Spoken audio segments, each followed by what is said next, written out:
নমস্কার বন্ধুরা, নতুন নতুন পরিবেশের খোঁজে ঘুরে বেড়াই দেশের বিভিন্ন প্রান্তে।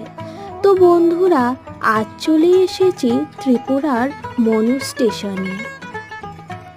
এখান থেকে প্রায় 15 টাকা গাড়ি ভাড়া করে আমরা চলে এসলাম মনু অঞ্চলের ধুমাছড়া বাজারে। টিপরা, রেয়াং, দেববর্মা, বাঙালি সবাই একত্রে এসে বেচাকেনা করেন।